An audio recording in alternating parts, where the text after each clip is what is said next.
J'ai pris le chemin entre les murs et je suis descendu jusqu'au fleuve. Je réfléchissais. Depuis 2 mois, j'ai beaucoup réfléchi. J'ai du temps quand je peins. La grange qui me sert d'atelier est silencieuse, mis à part le bruit des oiseaux qui déplacent des brindilles sur le tas de bois, et le ronflement d'un vieux poêle que j'ai acheté d'occasion et qui n'arrive pas à chauffer toute l'enceinte. Personne ne passe dans ce coin à Pécan, il n'avait pas bonne réputation autrefois, il y avait d'anciennes caves, qui sont maintenant abandonnées. C'est très humide. Pour le trouver, il faut marcher longtemps, et le chemin devient de plus en plus sauvage. Cela ne me dérange pas. J'aime être seul quand je travaille. J'ai l'esprit plus tranquille depuis qu'un homme a été arrêté. Dans un coin comme ici, il y a beaucoup de ragots, il faut que quelqu'un soit arrêté, sinon des doutes subsistent. Tout le monde se soupçonne et ce n'est pas tenable. Le problème, c'est que l'homme a très accent aigu de se pendre lors de la première nuit qui essaie à passer au poste. Il paraît qu'il est, depuis, dans le corna. Massonneau dit que son geste doit être interprété comme la réaction d'un coupable. Il y voit confirmation de ces théories. Mars, tout le monde n'a pas cette analyse et je sais bien que l'interprétation contraire est défendable. Certains désespérés n'ont que ce moyen de faire reconnaître leur innocence. Et c'est, bien sûr, la thèse de l'avocat, je ne sais pas, d'ailleurs, ce que Massonneau appelle la réaction d'un coupable. Mais je sais que quand les gendarmes avaient sonné chez lui, au bout de 2 mois environ, l'homme n'avait opposé aucune résistance, il jouait la comédie, m'avait dit Massonneau. Pour sa femme, pour la galerie, mais pour moi, c'était clair. Il avait quelque chose de faux dans le regard. Ce n'est pas au vieux singe qu'on apprend à faire des grimaces. J'avais souri pour montrer que j'appréciais l'image. Massonneau parle souvent par aphorismes et je m'en méfie parce que, précisément, le sens de ces aphorismes m'échappe. Il est enveloppé d'images et de couleurs qui en dissimulent le contenu. Ce qu'il m'a raconté, après, corroborait ce que j'avais appris.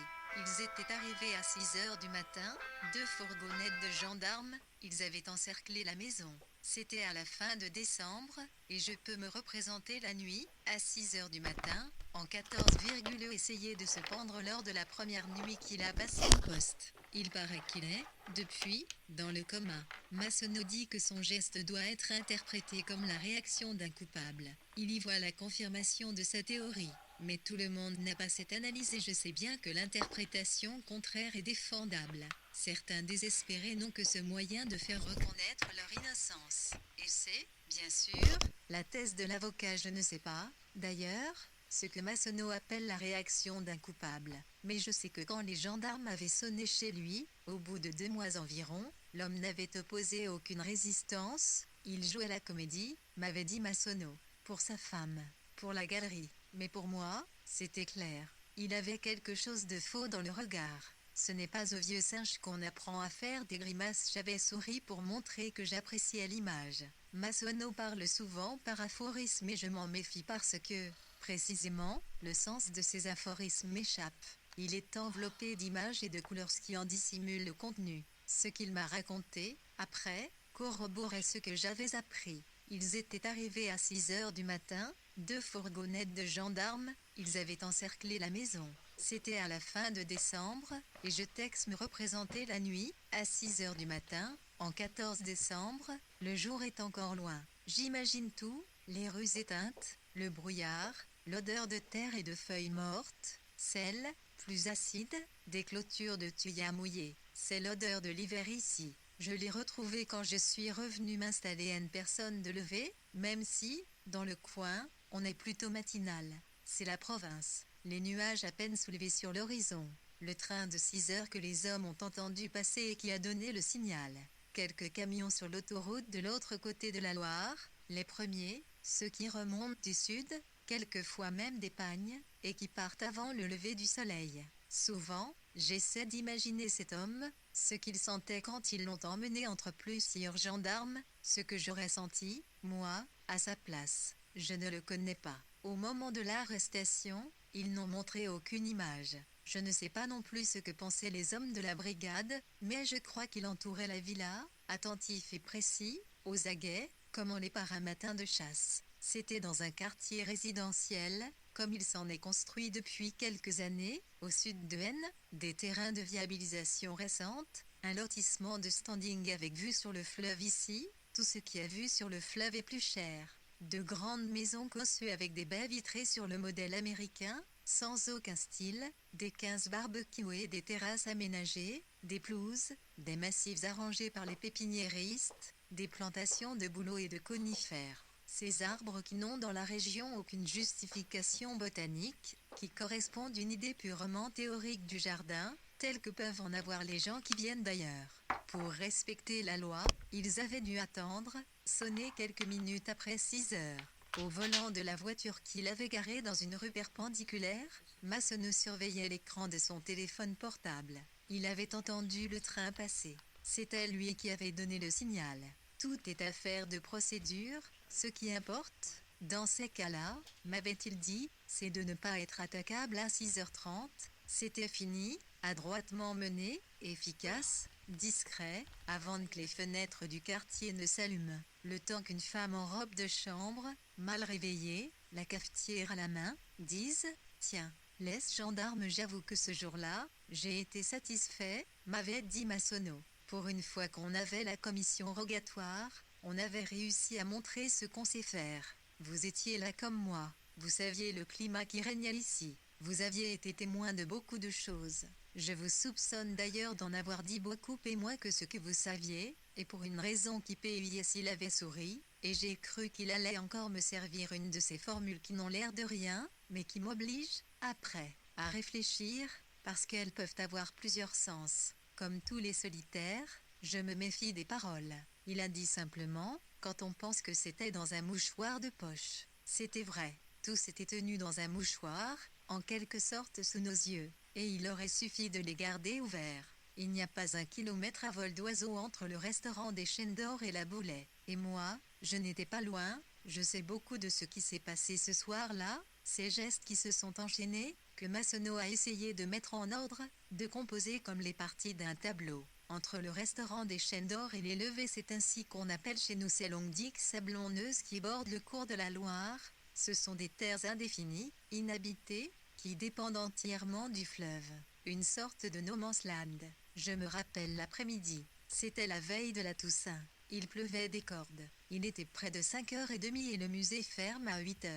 En semaine, c'est une heure calme. Il n'y avait pas eu beaucoup de visiteurs. En général, quand je suis de surveillance, je lis, mais ce jour 17-là, à cause de la pluie, l'obscurité était un peu trop forte. J'attendais. Je crois que, comme souvent, quand je n'ai rien à faire de spécial, pendant les moments de creux, je regardais la porte. Je l'ai vue dès qu'elle est entrée, et tout de suite elle m'a rappelé quelqu'un. Une grande femme brune, trop habillée pour le milieu de la journée, plutôt jolie. Elle était seule.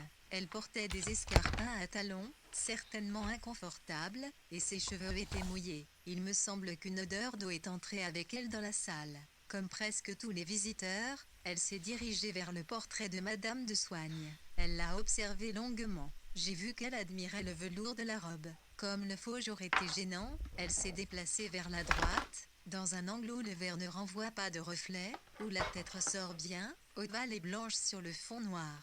J'ai vu nettement son profil. C'est alors que je l'ai reconnue, j'ai eu un choc. C'était la fille de la Boulae, on ne la voyait pas souvent par ici, parce que depuis la mort de sa parente, elle n'avait plus aucune famille, sinon peut-être des cousins. Je me souviens de m'être dit, curieux qu'elle vienne à cette saison. La maison n'est certainement pas chauffée et ce doit être assez sinistre. Je revoyais le parc, quasi à l'abandon, plein de jeunes chênes et de fougères trempées. Et je l'ai revue, 30 ans plus tôt, quand elle passait à bicyclette. Elle arrivait pour 18 points, les vacances de Pâques, et elle restait toute la durée de l'été. Elle suivait les cours de Stanislas, au dernier trimestre. Pourquoi elle restait là, toujours seule, chez cette femme âgée?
vacances de Pâques, et elle restait toute la durée de l'été. Elle suivait les cours de Stanislas, au dernier trimestre. Pourquoi elle restait là, toujours seule, chez cette femme âgée qu'elle appelait ma tante? On ne l'a jamais vraiment su. La famille était compliquée. Les gens parlaient beaucoup. On avait raconté que son père travaillait en Afrique, que c'était la fille d'un consul ou d'un ambassadeur. Pour nous, d'ailleurs, ça n'avait pas grand sens. Le mot ambassadeur était le nom d'une boisson sur une publicité. Mais tout le monde brodait sur ce canevas. Des gosses parlaient du fleuve Niger, de singes, de crocodiles, d'autres, d'une maison remplie de masques, gardée par des hommes en armes, vaste comme un palais. Ces rumeurs circulaient surtout à la sortie de Stanislas. Elle laissait dire complaisamment. Elle ne démentait jamais rien. Il y a des gens, dans une vie, qui symbolisent toute une époque. Pour moi, c'était mes 15-16 ans. Tous les dimanches, on s'en allait vers la centrale, sur les levées. Je me souviens des soirs interminables du printemps. Ça sentait la fleur blanche, le château de saule, la cigarette, la fumée des moteurs, le parfum bon marché. Les engins s'engageaient dans le chemin et ils dérapaient dans le coude ensablé qui descend vers le fleuve. Presque tous avaient été achetés au garage Boulard, celui qui est à la sortie de N depuis. Il a été 19, 1, 11 111, 111 111, 111 111 111 bien transformé. Ils ont construit un magasin. À l'époque, ce n'était qu'un hangar. Je revois encore le bâtiment qui sentait l'huile, sa coquille jaune à l'enseigne de la marque Shell, et le patron dans son bleu crasseux, couché sous un moteur à longueur de journée. Il y avait pas mal de trafic. Le garage écoulait un stock d'occasion. Des vieilleries plus ou moins bricolées, surtout le pot d'échappement. Il faisait doux. À 5 heures, la Loire était pleine du reflet des longues îles ocres. Certaines sont très petites, nues comme le plat de la main, sèches comme des macarons, à peine un affleurement des fonds sableux. Sur la plus longue, il y a une prairie en terrasse, un bois, des saules d'hectares plantés de travers. Elle a l'air d'un vrai territoire, au large, intact et préservé. Son image dans l'eau 4 est si pure qu'on l'a dirait posée sur un petit seau clair simplement à la regarder. À cause de la largeur de l'horizon, on avait l'impression d'avoir fait un voyage, d'être allé loin. En réalité, on venait tous de N ou des environs. On était, la plupart, des classes techniques ou littéraires du lycée Stanislas ou du collège Edmond Rostand. Sans arrêt, de nouvelles mobylettes s'engageaient dans le chemin. À un endroit, un rue de sable descend vers ce qui pouvait passer pour une plage en contrebas d'un bois de jeunes peupliers vins. C'était le point de ralliement. L'été, quand le soleil tapait, on mettait à l'eau 2 vieilles barquesses qu'on dirigeait en s'accrochant aux herbes. Dans un coin comme ici, le dimanche, on n'a pas beaucoup de choses à faire. Tout est fermé, à part le café de la halle. Les étés sont brûlants. Au milieu de l'après-midi, le thermomètre peut monter jusqu'à 40. Quand il faisait très chaud, il arrivait qu'on pousse en barque jusqu'à la plus grande île, mais c'était rare. Une des expéditions s'était mal terminée parce que des types fumaient et qu'ils avaient mis le feu aux broussailles. Elle était là tous les dimanches, les cheveux dans le dos, toujours accompagnée d'un garçon, assise sur son porte-bagages. Quelquefois, c'était un cousin, mais plus souvent des fils de commerçants. Une fois même, le gars d'un cirque de passage, un homme typé qui avait bien 30 ans. Celui qui faisait de la voltige ou qui montrait un éléphant, ça n'avait aucune importance. Ce qu'elle aimait, c'était changer et qu'on l'emmène danser, le soir, au black and white. Elle avait dû traîner entre les baraquements ou se planter avec sa mini-jupe et ses yeux charbonneux devant une cage. Ici, ils passent pas mal de forains. Ils suivent le fleuve. Ils arrivent au changement de saison. Des aires sont installées pour eux à la sortie de presque tous les villages. La Loire laisse beaucoup 21 de terrain vague. Ils vont comme ça les pouces avec leurs animaux, leurs caravanes. Tout ce que je me rappelle, c'est que le tape était assez âgé, maigre et grand, que je ne lui aurais pas confié mon portefeuille, et qu'il était resté tout l'après-midi avec nous, à fume, sans parler, regarder la Loire. Je me suis dit, curieux qu'elle vienne ici, dans un musée les salles, musée. Bien sûr, on a moderne mais elle connaît certainement depuis longtemps la collection. Les musées n'étaient pas son genre, plutôt traîner, un garçon ou un autre. Le genre de type qu'elle choisissait pour la moto, qu'elle n'aurait seulement pas regardé 6 mois plus tard. Elle était belle, un peu bizarre. Ça suffisait à lui assurer des succès. Moi aussi, j'avais une histoire avec elle. On avait tous eu plus ou moins ce genre d'histoire. Elle devait avoir 17 ans, j'en avais 15. Et du jour au lendemain, elle vous laissait tomber sans une explication. Marie-Hélène, je me rappelais, Marie-Hélène. Curieuse aussi, je me suis dit, qu'elle soit seule. Je ne me souvenais plus de ce qu'on avait raconté. Elle s'était mariée à Paris, mais il y avait eu des rumeurs de séparation. Elle avait dû se lasser aussi de celui-là, mais, après tout, ce n'était pas mon affaire.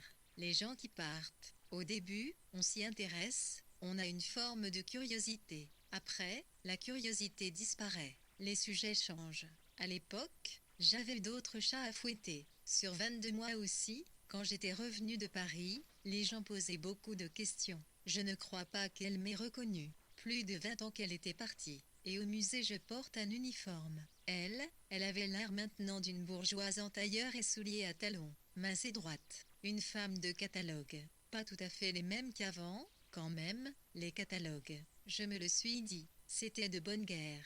Je me suis dit qu'entre nous il y avait toujours eu de la distance. Une fille comme ça n'avait jamais été pour moi, mais peut-être qu'elle n'avait jamais été pour personne. Une drôle de fille. Difficile de savoir ce qu'elle faisait de ses journées. Quelquefois, en pleine campagne, on repérait sa bicyclette jetée de travers, à même un champ, sans antivol, et le soir, elle traversait assez tard en revenant de chez la bibliothécaire. On repérait de loin le bruit de sa dynamo. C'était un vieux vélo que la tante lui prêtait, qui devait dater au moins de la guerre. Il n'y avait que des antiquités à la Boulet. J'ai encore en mémoire le petit bruit asthmatique et grésillant de la dynamo, comme celui d'un insecte. Elle quittait la partie goudronnée du chemin à l'endroit où il se scinde en deux, passait le dernier réverbère. On ne peut pas dire qu'elle nous regardait de haut, mais on sentait que sa vie était ailleurs, qu'il y avait l'Afrique. Cette maison avec une terrasse 23 à moi aussi, elle l'avait raconté. Tout le monde avait eu droit à sa version, je soupçonne que ce n'était jamais la même mais il y avait toujours les mêmes ingrédients,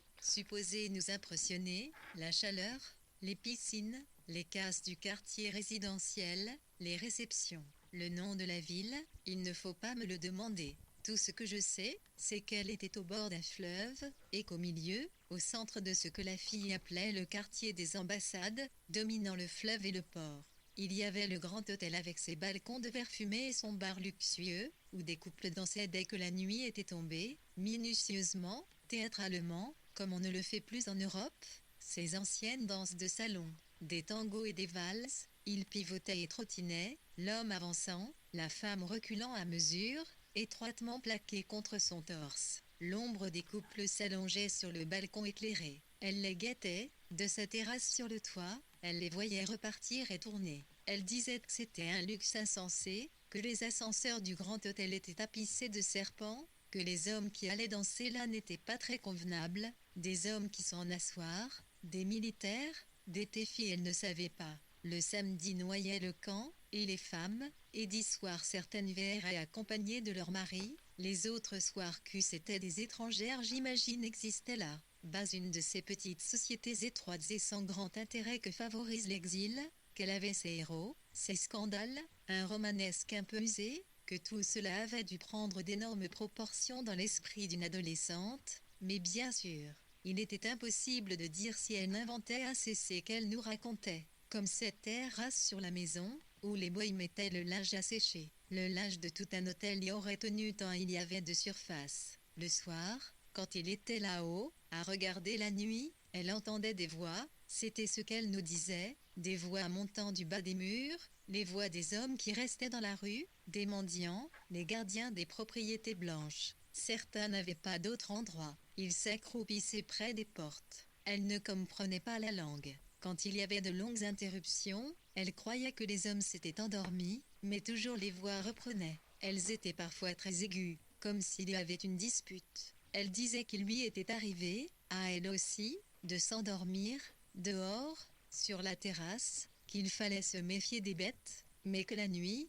là-bas, n'a rien à voir avec ce qu'on connaît ici, ce bruit quand la nuit tombe. Les gens qui marchent dans l'obscurité, tous ces gens à pied dans les rues. Il y a si peu de lumière que quand on voit la ville après 25 le coucher du soleil, elle semble à peine plus grosse qu'un village. Elle nous disait que la chaleur ne baissait pas, que personne, là-bas, non plus, ne la surveillait, qu'elle faisait tout ce qu'elle voulait, que personne ne l'avait jamais surveillée, qu'elle était libre. Mais, libre, elle ne l'était pas plus que vous, Hans et moi, et elle ne l'est pas, là, maintenant, où les parents lui demandaient des filles, hargneuses l'ont mise. Pas plus libre que nous, et pas plus libre que les arbres, quand ils perdent des poignées de feuilles. Pourquoi t'y restes pas, si c'est si bien? J'étais certaine, disait ton père, c'est qui elle ne répondait pas. Elle s'accroupissait sur la berge, l'air fermé, tordant une mèche de cheveux. Elle s'écartait du groupe et se mettait à lire, mais je me souviens ce qu'elle revenait lorsque Cyril, le fils du pharmacien, jouait de la guitare. Je ne pense pas qu'elle accordait à ce que nous avions dit trop d'importance. Elle oubliait. Elle regardait la Loire, son front remuait en rythme. Les teintes lilas du soir faisaient paraître plus noirs les arbres de l'île en face et la doublure qu'ils plongeaient dans le fleuve. Dans l'eau, ce n'était que des lignes que l'œil cherchait intuitivement à ajuster aux bois enchevêtrés et mal entretenus qui couvraient la surface, comme si nous avions toujours plus ou moins essayé de 26 mettre le fleuve à l'endroit. Foutue jeunesse à remettre le fleuve à l'endroit, je me suis dit. Cyril est devenu kinésithérapeute. Il a sa plaque dans la rue principale de N. Je lui dis bonjour quand je le croise, mais nous ne nous fréquentons plus. Il jouait plutôt mal, aucun de nous n'était bon guitariste. C'était surtout histoire de pincer les cordes. Des chansons de Moustaki, je me souviens, Ma liberté, avec ma gueule de métèque, de juif errant, de pâtre grec. Le fleuve brillait comme un détroit de lumière. Ceux-ci qui s'étaient baignés se séchaient avec leurs chemises. Par moments, un des membres du groupe se levait, s'étirait, reprenait sa bécane. On le regardait à peine parce que Cyril continuait à jouer en sourdine. On entendait le moteur sur la route. Il faisait déjà presque noir. Quelquefois, quand j'entends une guitare, je me souviens précisément de ce que c'était, ces soirées au bord de la Loire. Quelque chose me revient, de précis, de perdu, juste comme c'était, l'humidité, les arbres sombres comme des buis, les moustiques qui nous piquaient le cou et les cuisses. Les parents nous disaient, on se demande ce que vous fabriquez toujours sur la levée, le soir, c'est trop humide, c'est extrêmement malsain, vous n'irez pas vous plaindre. Et ils disaient aussi qu'on avait la belle vie, une jeunesse insouciante, pas du tout comme la leur, s'ils en avaient eu 27 seulement le quart. Pas de guerre et des choses dans les magasins, et aussi du temps devant nous. Mais c'était faux, on n'a pas tellement de temps dans une vie. Je voyais la fille devant moi dans cette salle de musée, et c'était ce que je pensais, on a si peu de temps dans une vie. Un jour, on se regarde dans une glace, et on se dit, voilà, on n'a même pas de mots pour le dire. Je la voyais observer la peau blanche de Madame de Soigne, ses épaules rondes, son décolleté couvert de tulle, son beau visage au trait menu, le reflet épaissi que le peintre a représenté dans la glace. Puis elle s'est déplacée devant un paysage de petit format intitulé Tivoli, environ de Rome. C'est une toile sans prétention datée de 1830, avec un encadrement de bois doré. La lumière y est extrêmement précise, le ciel bleu tramé de hairs nuages, l'orientation du soleil soigneusement donnée par les ombres. Il y a des chis, TPS qui descendent en cuvette vers la trace brillante d'un cours d'eau. Il y a aussi des fabriques, une sorte de temple en rotonde, un berger qui joue de la flûte, dans un angle, et deux petinettes comme ceux de Gardier. Ce personnage, absorbés dans leur bienfait, marche tranquille. C'est le soir. Tout cela peint avec un amour profond, n'en passe du métier. On sent que ceux qui sont là se promettent, la chaleur est tombée. On sent 28 aussi toutes ces choses d'un autre ordre, plus méditatif et plus triste, qui accompagnent les soirs d'été, ce petit pincement au cœur qui accompagne les soirs d'été. Je me suis dit, les soirs d'été, et j'ai senti au cœur ce petit pincement particulier. Je la revoyais passer à bicyclette, avec ce bruit de la dynamo, son sifflement qu'on entendait très bien dans le silence presque complet de la route, rompu seulement par le bruit doux que produisaient certains oiseaux. Elle revenait de la bibliothèque. La bibliothécaire était la seule fille avec qui on l'ait vue se lier, ou alors de l'une de ces foires qui s'installaient sur l'air, qui parce qu'elles arrivaient en juin se baptisaient foire d'été, avec le même stand de tir à la carabine, le même circuit d'auto-tamponneuse qui diffusait la même chanson de Dave. La reprise d'un standard américain dont je n'ai retenu que ces paroles, je me demande pourquoi ma vie ressemble à une terre brûlée. J'entendais la pluie résonner comme si une foule avait piétiné la verrière. Plus bas, le ruisseau de la Gouttière faisait un son mat et nourri sur le seuil. Je pensais à l'été, à la bande que nous formions. Elle avait dû sortir aussi avec Cyril.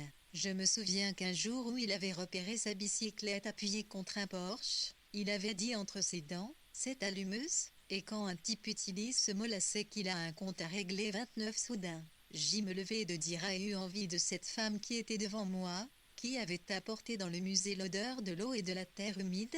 Cyril est devenu kinésithérapeute, parce que c'était la vérité, parce que c'était ce que je pensais en la voyant là, tout à coup, 30 ans après, miraculeusement ressuscité. Cyril est devenu kinésithérapeute. Je me serais levée de ma chaise, dans l'angle de la salle 4, là où des visiteurs me demandaient la leur vont me chercher Pessal du Marquet, où les toilettes c'est fou, dans une journée, comme il y a des gens qui cherchent en les toilettes. Je me souviens très bien qu'une sorte de colère m'a pris. Je le lui aurais dit, voilà ce qu'on est devenu, nous, si tu veux savoir. Anita s'est mariée et elle a 3 enfants qui sont à Stanislas. L'abbé Bureau est à la retraite. Ronan, qui voulait monter un gros proc, a ouvert un commerce de meubles à la sortie d'Angers. Et moi, je suis revenu ici. Gardien de musée, un petit travail d'archives, des conférences pour les touristes et les scolaires. Pas très brillante après des études aux Beaux-Arts. Si peu brillant que ne veut pas me reconnaître. Le fils du docteur Lagarde. Tu te souviens du docteur Lagarde? Elle est venue le trouver une fois, au moins une fois, un jour où tu étais tombée de bicyclette. Rappelle-toi, Marie-Hélène, c'est moi qui t'ai ouvert quelquefois. Mon père me demandait de faire entrer les patients quand il n'avait pas de secrétaire. Tu pleurais, tu avais le genou en sang. Le hip qui t'accompagnait ce jour-là n'avait pas eu très regard pour moi. Je ne l'avais jamais vu avant, j'aurais mis ma main au feu que celui-là ne venait pas de haine, il m'avait dit. 4. Elle est tombée, je me souviens vous avoir précédé, avoir poussé la porte de la salle d'attente, à droite, en entrant dans le couloir. Elle était sombre. Quelle que soit l'heure, une lampe y était toujours allumée, et il y avait, collé sur un des murs, un mètre gradué avec des animaux pour mesurer les enfants. La plus haute graduation était la girafe. Il m'arrivait encore, par désœuvrement, de me plaquer contre ce mur pour voir de combien je dépassais la girafe. Le type ne s'était pas assis. Il restait debout, tourné vers la fenêtre, visiblement mal à son aise. Tu pleurais. La seule fois où je t'ai vu pleurer, Marie-Hélène. Ma colère est tombée d'un coup parce qu'elle s'est retournée et qu'elle n'avait pas l'air spécialement arrogante. C'était même le contraire, elle n'était plus la même. Elle avait un visage anxieux, fatigué que je ne lui avais jamais vu. La pluie roulait toujours violemment sur le toit. Je crois que ça a été le plus fort de l'averse. Elle a eu l'air de 31 l'écouter. Des gouttes rayaient de biais les hautes portes-fenêtres. On avait l'impression qu'elle n'arrêterait jamais. De nouveaux filaments, troubles et gras, se formaient sans arrêt dans les angles et sinuaient à travers le carreau. Je me suis sentie terriblement découragée. Les toiles accrochées sur le mur en dessous de moi, avec leur surface sèche, finement incisée par l'usure, me paraissaient 2 petits morceaux de réalité découpés, sans rapport avec rien, sans rapport avec ce qui éveillait en moi cette femme vivante, sans rapport avec ce qui, dehors, ruisselait, agitait les massifs, les secouait dans la tempête. J'ai pensé qu'elle était en déplacement pour AFR, une femme active, une avocate, la représentante des ressources humaines d'une entreprise parisienne. Voilà ce que j'ai pensé, à cause de ce tailleur. Je me souvenais que c'était une fille plutôt brillante. Je m'étais dit qu'elle avait eu un déjeuner, qu'elle était revenue dans le coin, qu'avant son train elle avait eu du temps à perdre. Exactement ce que je m'étais dit, je me souviens une femme qui a du temps à perdre. Elle me tournait le dos, face à une nature morte qui représente une jade de fraise. D'où j'étais, je pouvais l'entendre respirer. J'ai regardé ses jambes, elles étaient légèrement luisantes à cause de la matière soyeuse des bas, mais le cheville était taché par de la terre. Elle avait dû de marcher un bon bout de temps au bord du fleuve, dans le chemin qui 32 n'est pas goudronné, mais le moins qu'on puisse dire, c'est qu'elle n'était pas équipée. Elle portait de fines chaussures décolletées, à talons hauts, fermées par une simple lanière, d'élégants escarpins de cuir fin, inadaptés à cet après-midi beau. À ce détail, j'ai eu la certitude que c'était elle. Son regard a croisé le mien, mais elle n'a rien manifesté de plus que si j'avais été un meuble. J'ai regardé mes mains, posées sur mes genoux. Elles m'ont paru très longues. 2 objets étrangères.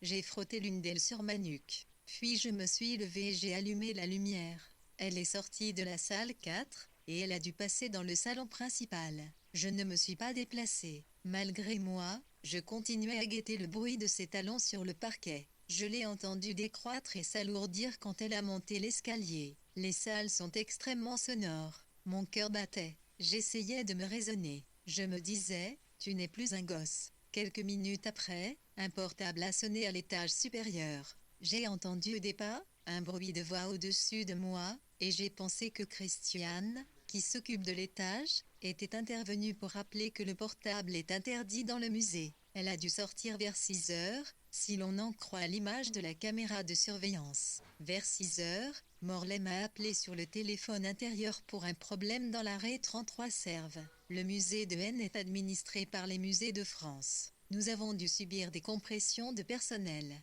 Pour assurer la permanence, nous ne sommes que 4, Morlaix et moi, Christiane, qui sert à la cafétéria, et Pierre Gendron, le conservateur. Je ne compte pas Li, la femme de ménage vietnamienne, qui cire les parquets depuis 20 ans, et poussette le bois de la collection de meubles, mais elle ne vient que 2 fois par semaine. C'est une femme qui ne parle pas. Elle a cet air impénétrable, indifférent, des Asiatiques, quand elle s'attaque au mobilier retour d'Égypte du salon principal. On la pincerait, elle ne réagirait même pas. Elle vous jetterait le même regard offensé, vaguement méprisant. Je ne veux pas lui causer d'ennui, mais je crois qu'elle laisse pas mal de poussière. Je veux dire que c'était une journée ordinaire, plus qu'ordinaire. Sauf qu'il pleuvait à seaux sur la verrière. On entendait un bruit de ruisseau qui coulait à jet continu. Morlaix m'a dit, grottant, comme si on était en mer. J'ai répondu temps de Toussaint, ou temps de saison. Morlaix m'a fait remarquer qu'il y aurait des champignons. En plus de la pluie, on entendait ce bruit d'imprimante qui venait du bureau du conservateur. Gendron devait travailler à la préface d'un catalogue. J'ai dit, je suis seule dans ma salle. Il faut que je ferme avant de descendre. Morlaix a laissé un silence sans raccrocher. J'ai attendu. Avec lui, il faut être patiente parce que les mots ne lui viennent pas. C'est un phénomène que j'observe sur moi. À force de vivre au milieu des tableaux, on finit par se taire. On vit surtout avec les yeux. Pour être honnête, je dois reconnaître aussi qu'il est assez porté sur la bouteille. J'ai découvert sa cache, des litres qu'il range dans le placard de son bureau, derrière des paquets de documents. Du vin très ordinaire, mais de quoi assommer un bœuf. Il boit seul à l'heure de midi, et il a de la descente. Ça ne se voit presque pas. Simplement, certains jours, il n'a pas l'esprit clair. Finalement, il a grommelé, pour la chasse, on verra la semaine prochaine. J'ai dit oui, on verra. Il y a eu un nouveau silence. Je me suis dit intérieurement, tu es à ton compte. J'ai pensé qu'il avait descendu un bon litre et qu'il avait quelques excuses parce que ce temps n'arrangeait pas le moral.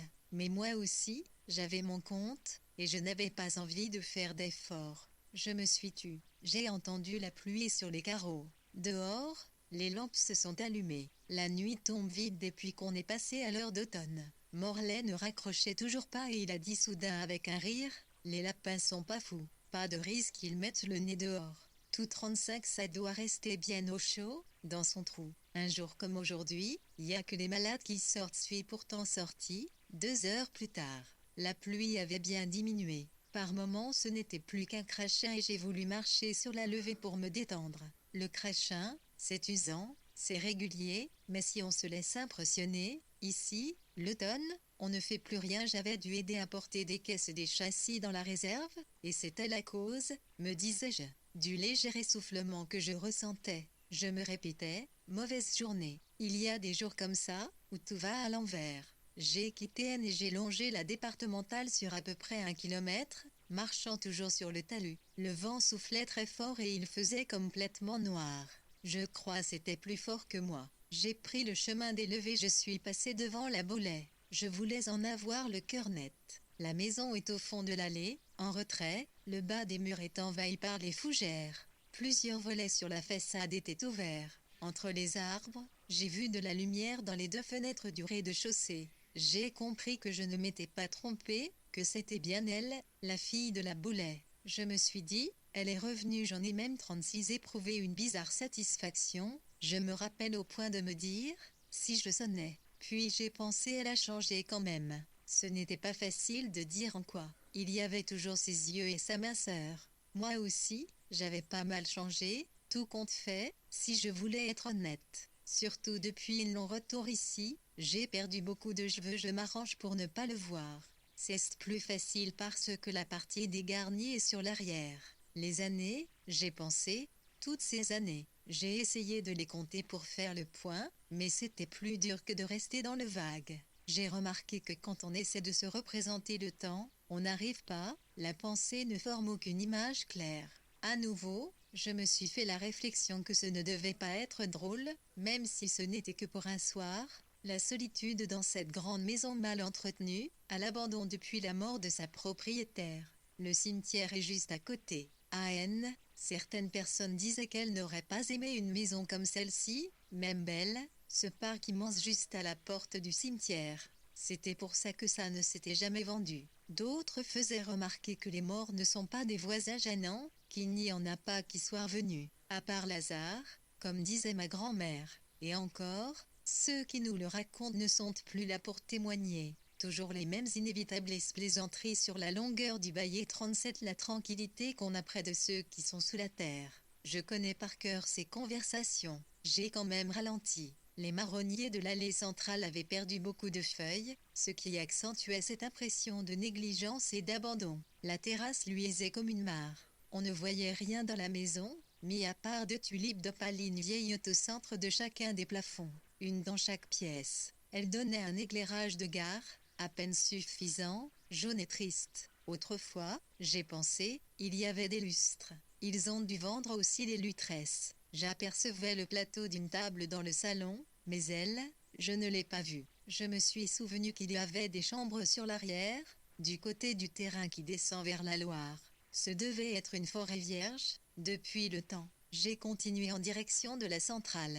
La pluie avait recommencé, mais je me repérais très bien à cause de la réverbération du sable blanc. Dans le cimetière dont je longeais la grille, beaucoup de familles y avaient déjà placé leurs chrysanthèmes. Des boules serrées, crêpées, une d'un jaune de melette. Je n'ai jamais aimé les chrysanthèmes. Ils brillaient dans l'obscurité et permettaient de distinguer les encadrements de granit et la base des croix dont les branches n'étaient plus visibles. Je me suis approché des grilles. J'entendais l'eau, le choc mat qu'elle produisait en touchant 38 le granit, le bruit mou et feutré quand c'était simplement de la terre. Je me suis dit qu'avec ce temps la Loire allait monter, qu'elle couvrirait une bonne moitié des îles. La nuit était si sombre que les fuseaux noirs des cyprès avaient l'air absorbés par le ciel quand j'étais petit. Je ramassais leurs fruits gommeux en forme de grelots, tombés dans les allées, échoués dans les endroits creux. Un peu comme les crottes de lapin dans les dunes, là où le sable est mou et tiède. Ils sentaient la résine et faisaient penser à la mer. J'en mettais plein mes poches, pendant que ma grand-mère arrosait le cyclamen de grand-père avec une bouteille d'évian. Un dispositif personnel, mais qui faisait un peu bizarre, cette bouteille sortie de l'épicerie, dissimulée derrière la croix, d'autant que ma grand-mère n'enlevait jamais d'étiquette, ça paraissait déplacé et profane. Elle estimait que ce n'était pas important. Ma grand-mère avait du mal à se pencher. C'était trop difficile pour elle d'aller chercher le broc et de le remplir au robinet qu'il y a dans le mur du cimetière, surtout que la concession était à l'autre extrémité. Elle me disait, « Elles ont soif. Attrape-moi la bouteille quelquefois. » Elle me laissait arroser. J'étais un petit garçon serviable et peu bruyant. J'aimais faire couler l'eau sans déborder sur les racines du cyclamen jusqu'à ce que la terre du pot devienne noire. 39. Je n'éprouvais aucun chagrin particulier car je n'avais pas connu mon grand-père. Il était mort 15 ans après la Première Guerre. Il avait été prisonnier longtemps, il fumait à longueur de journée. C'était tout ce que je savais de lui. Sur sa photographie de mariage, il a de fines moustaches roulées en guidon de vélo, l'air d'un homme ombrageux et timide. Sur les autres photographies, il a toujours une cigarette, et je crois qu'il parlait très peu, qu'il n'en éprouvait plus le besoin depuis son retour de captivité. Fumer était devenu sa manière d'exister, une manière laconique d'indiquer qu'il respirait encore, mais que sur cette vie il se refusait désormais à faire le moindre commentaire. Quand il était mort, d'un cancer, un accent grave était resté gradé persuadé que c'était la tuberculose. Elle avait fait brûler leur lit, son propre lit éteint en noir dans le bouillon d'une lessiveuse, tous les vêtements de ses enfants, à cause du deuil. C'était un geste absurde et mélodramatique qu'elle racontait souvent, son côté veuve indienne, mais je crois qu'elle le regrettait. Elle posait sa main sur ma tête, À l'endroit que j'évite maintenant parce qu'il est un peu déharni, fais une prière, me disait-elle. Il serait de te voir. Il ne ferait content à pas de grands discours, alors on l'aurait changé, est-ce? Mais il serait content, ça, j'en suis sûre.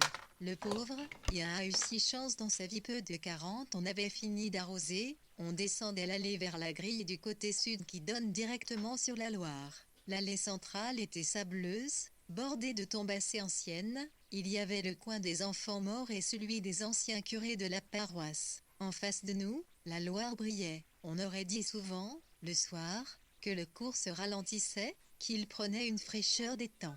Les branches des saules flottaient mollement dans l'eau comme des algues. Ma grand-mère disait que c'était la plus belle vue de l'endroit, celle qu'on avait depuis ce côté du cimetière, parce que le fleuve était large comme un grand lac et qu'il n'y avait pas de vis-à-vis. Simplement la lagune blanchâtre du Nil, drôle, quand même, soupirait-elle. De laisser le meilleur point de vue pour les morts, il y a des choses qui me dépassent. On revenait des berges à la route par le chemin qui sépare le cimetière de la Baulée, longeant les murs qui délimitent ce petit couloir si étroit que deux personnes ne peuvent pas y marcher de front. Les murs sont hauts, à peu près de la taille d'un homme. Il n'y a de passage que pour un corps, à la rigueur une bicyclette. Je me souviens, beaucoup plus tard, y avoir souvent rencontré la fille de la Baulée. Pour elle, c'était un raccourci. Et je la revois, les cheveux lâchés dans le dos, les jambes et les bras nus, hors d'haleine, portant dans le dos un sac de vinyle rouge dans lequel elle mettait ses affaires de piscine, et dont je me rappelle bien la marque. La Fuma. Je ne sais pas trop ce qu'elle trafiquait. Elle était entièrement livrée elle-même. Des rendez-vous qu'elle devait donner dans ce chemin, sans que la tante contrôle quoi que ce soit. Les marronniers de la Baulée étaient si hauts et si feuillus que le soleil ne touchait pas le gravier de l'allée. Une ombre silencieuse, compacte, légèrement humide, couvrait le parc alors que le ciel au-dessus restait d'un bleu de porcelaine très clair, un ciel d'été sur lequel s'enlevait au loin, derrière nous, sur la rive opposée, la vapeur de condensation sortant des tours de la centrale. Ce contraste me traversait d'un pressentiment fugitif. Peut-être était-ce simplement de penser à cette chance que mon grand-père n'avait pas eue. De la maison, on ne voyait pas grand-chose. Les arbres cachaient tout. Je me souviens de deux hautes cheminées bordées de briques maintenues par un X en ferraille. De grands buissons très sombres montaient contre la grille. Ici ou là, il avait une rose plus clairie, ligaturée par sa tige épineuse au volumineux amas d'un roncier. Et bien des fois, depuis, dans les musées j'y traînais beaucoup EPLX en grave après-midi. Une toile m'a ramené ici, à cause d'un certain lombré de la rapport de lumière, à cause d'un paysage, quelquefois simplement un CGM1 contre un 42 murs. Beaucoup de tableaux que j'aime me ramènent ici, dans ce petit chemin du cimetière que je n'emprunte plus que rarement à cause des souvenirs. Je nous revois au bord de l'ombre immense et triste des marronniers qui passaient par-dessus le mur et qui dessinaient sur le sol des formes froides, ma grand-mère tenant les glaïeuls fanés qu'elle avait retirés du vase, qui s'égouttait par terre, dont elle pliait machinalement les tiges, et moi, frileux, traînant dans le sable un bâton que j'avais ramassé, avec cette pointe de chagrin menu, cette susceptibilité d'enfant timide, un peu sur le qui-vive, qui ne m'a jamais quitté. Souvent, des forains s'étaient installés à côté, sur le terrain vague. Il y avait 2 ou 3 caravanes, du linge séchait sur des cordes. Des enfants jouaient au ballon entre 2 piquets plantés dans la terre qui improvisaient des buts. Quand un de ces enfants me regardait, je détournais les yeux. « Tu veux que je te laisse avec eux ?» demandait ma grand-mère. « Ceux-là ne s'en font pas. Ils ont raison, ils se promènent. Ils ont le coucher de soleil pour eux seuls. Ça vaut la vie des riches. » Tout cet espace après c'était beaucoup plus tard j'allais la voir, certains samedis, à la maison de retraite, le dallage était en gerflex. Je n'y allais pas très souvent parce que l'endroit me rendait nerveux. Je me souviens que j'avais peur, quand l'ascenseur s'ouvrait, de voir un vieux avec du goutte à goutte, ou une compresse sur l'œil. Je détestais voir des compresses, j'étais sûre qu'il y avait un trou derrière. Quelquefois, on ne se disait rien, simplement, tous les deux, on regardait la petite télévision, étroite comme un boîtier, suspendue en hauteur, comme dans toutes les chambres d'hôtel, moi, assis sur son lit, elle, sur l'unique chaise, on regardait les variétés, l'émission de divertissement du samedi. Quand je la quittais, elle marchait jusqu'à la fenêtre, elle gardait toujours ses chaussons car ses pieds s'étaient déformés, elle restait bien après que j'étais partie, le front contre la vitre, Elle n'avait pas l'idée de retourner sur sa chaise. D'après ce que m'ont dit les infirmières, j'étais toujours devant le cimetière. Autour de moi, la pluie traversait silencieusement la nuit noire. Par moments, le vent augmentait et elle frappait mon cou, presque à l'horizontale. Je m'étais arrêtée juste derrière la grille. Je ne peux pas dire combien de temps je suis restée. Assez pour que la pluie me trempe entièrement le col. Mes yeux suivaient les dalles des taux brillants d'Ombo, au ras de la terre, curieusement éclairées par les fleurs, surtout certains de marbre. Je restais là caveau parce que je m'étais mis à 44 penser à ma grand-mère, à l'odeur de résine des cyprès, je pouvais la sentir, portée par l'air humide, et je pensais aux petits fruits gommeux, un peu collants, répandus comme des crottes de lapin dans les dunes, à la bouteille d'Évian, toujours cachée derrière la croix. On a gardé le même dispositif, et à la fille de la Bolet. Je me disais, ça fait un cercle. Au-dessus de moi, sur le coteau, l'hôtel des Chênes d'Or était très éclairé. Je voyais la grande vitre brillante de la salle à manger panoramique, les lettres de l'enseigne. Les arbres du coteau, violemment éclairés, projetaient les ramifications démesurées de leurs branches sur la pente, presque jusqu'à la route. À l'endroit où la surface réfléchissante du panneau indique l'entrée dans N des feuilles et de la pluie tombait dans cette lumière jaune. Il devait être près de 9 heures. Aux Chênes d'Or, à cause d'Halloween, ils avaient placé des ampoules dans des potirons et vidé tout le long de la vitre. Ils imitaient des têtes qui avaient l'air de rire. J'étais reparti. Je m'éloignais de N en avançant toujours vers la centrale. Le chemin est long et désert.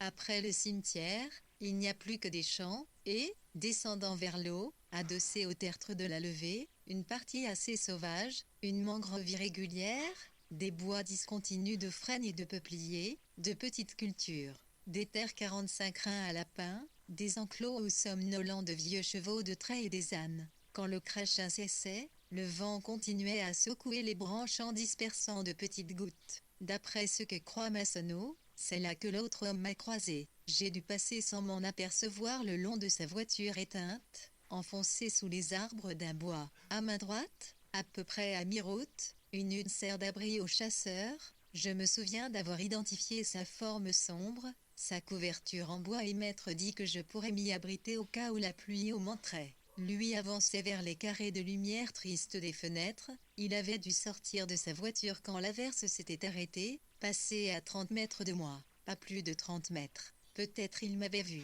sans doute à ce moment où je m'étais arrêté devant le cimetière, où j'étais resté là, planté devant la grille. Lui aussi savait certainement que la femme était là. Laissant à sa droite l'allée, il a traversé de bien l'ancienne pelouse, et il a dû sentir, contre l'ourlet de son pantalon, la coupure des fougères trempées. Le parc n'est plus entretenu. Sur la gauche, du côté où la propriété jouxte des terrains vagues inconstructibles, une partie du mur d'enceinte s'est effondrée sur quelques mètres et n'a jamais été réparée. Des ronces couvertes de feuilles mortes remplissent la brèche. Franchir cette du 46 y tire paraît assez facile, et je l'ai dit à Massonneau-Tilly et lui prétend que ce n'est pas par là que l'homme est entré. Vu l'emplacement de sa voiture, on aurait pris le chemin derrière moi. C'était Poébi, j'en ai convenu. J'ai même redit à Massonneau, plus que possible.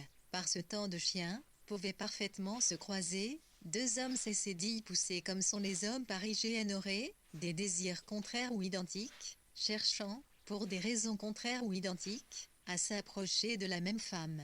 Je ne l'ai pas dit à Massonneau. Je revoyais seulement les lumières dans le bois. L'éclairage public s'arrête à la sortie de N. La route qui passe à l'aplomb des levées est noire à cet endroit. Juste, sur l'autre rive, vaguement reflété dans la Loire, le halo de brouillard orangé au-dessus du péage de l'autoroute, celle qui va vers Paris et qui traverse la forêt. De rares voitures passaient, elles allaient vite, et d'où j'étais, sur la berge très plate, je pouvais suivre leur progression à la lumière des phares, deux cônes de lumière étroits, un peu dilués, qui précédaient la masse invisible du véhicule.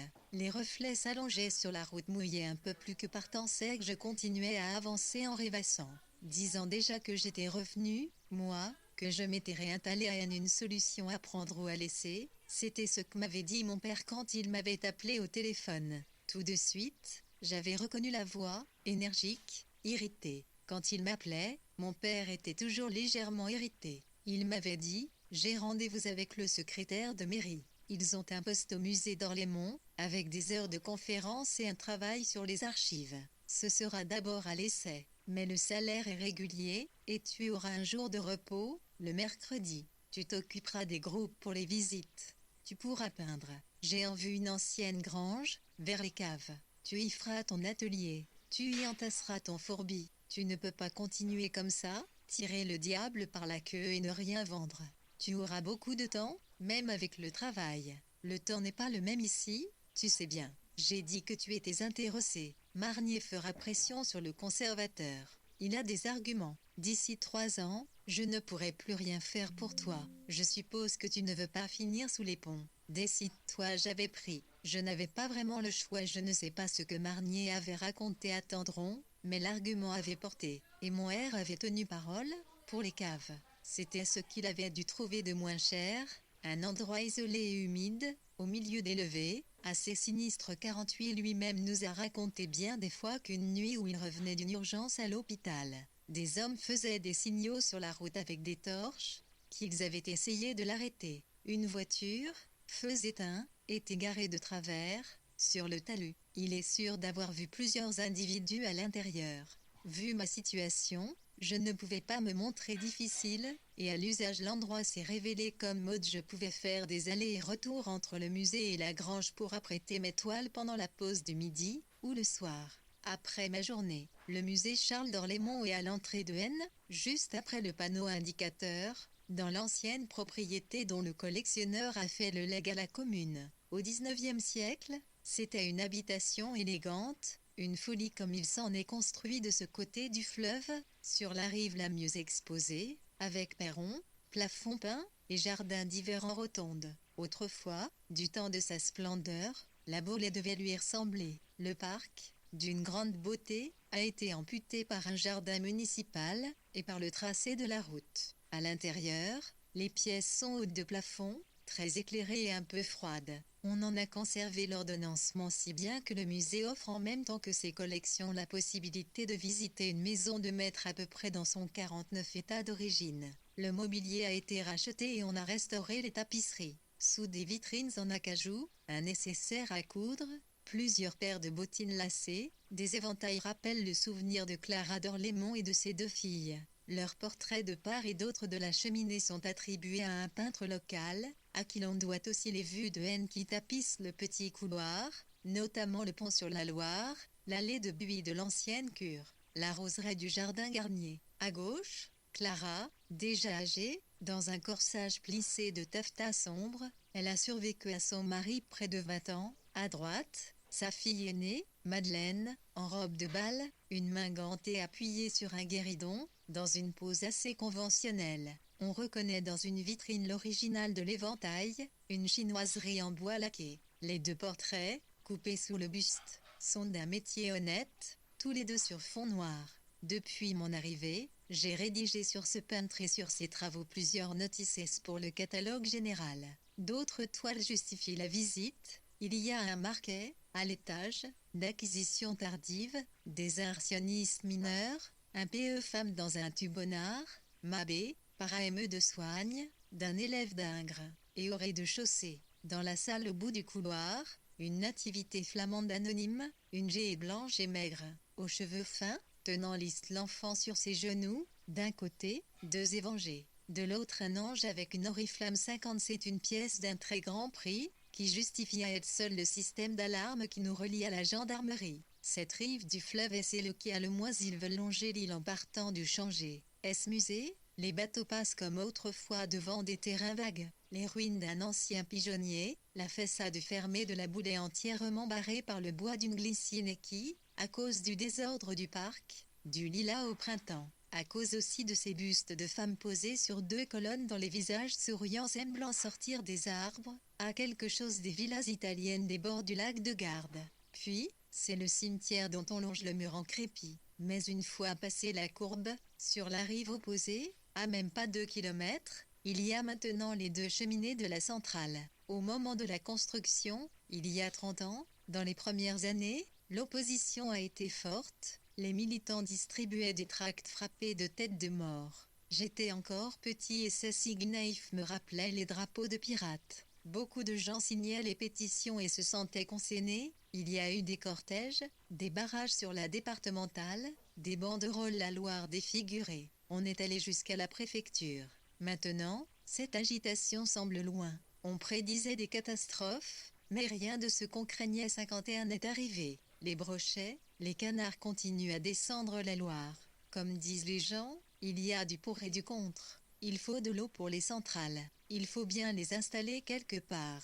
Ce sont des choix qui nous dépassent. Les gens de haine sont fatalistes. Ils acceptent ce qu'ils ne peuvent pas empêcher. Ils savent qu'un fleuve, aujourd'hui, ne doit pas rester inutile et sauvage, simplement couler pour couler. Évidemment, certains beaux jours, l'après-midi, quand les pêcheurs sont tranquillement échelonnés le long du fleuve, quand il y a des viornes et du lilas plein les jardins, on ne peut pas dire qu'on ne sente pas comme une angoisse, un sentiment très douloureux, tellement intense qu'il ne peut pas durer, exactement ce qu'on éprouve au milieu d'un moment heureux quand on se rappelle que le temps passe. On se souvient de la centrale, de cette chaleur inlassablement refroidie, cette vapeur qui, de l'extérieur, pour ceux qui ne savent pas, qui quittent l'autoroute par la bretelle de décélération, prend simplement la forme d'un nuage. Un gros nuage blanchâtre et enroulé, vertical, simplement de la vapeur d'eau, sans danger pour l'environnement, comme ils disent. On nous raconte tant d'histoires.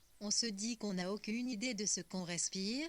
On se souvient de mots qu'on ne comprend pas et qui font peur. Irradiation, radioactivité, on ne sait pas trop ce que les poissons 52 contiennent. Ce qui suinte du bec des canards sans qu'on le peut-être qu'en dedans de nous, sache. La destruction progresse par des voisines sensibles, aussi insensibles que là j'y pensais ce soir-là, quand, au tournant du chemin, les tours de la centrale sont apparues, très éclairées. Elles sont lisses, sans aucune aspérité, de la forme de 2 urnes. Derrière, il y a une construction rectangulaire, massif comme un silo à grains, un bâtiment qui doit servir pour le stockage. Des projecteurs installés sur des rampes quadrillent tout le terrain. On dirait un curieux paysage de ville mais une ville sans aucun habitant. L'entrée se fait par la route. Du côté de la Loire, il n'y a pas d'accès. Le poste de sécurité paraît vide. Je ne sais pas où sont les gardiens. L'avantage, c'est que le site éclaire cette partie sauvage du chemin. J'en profitais.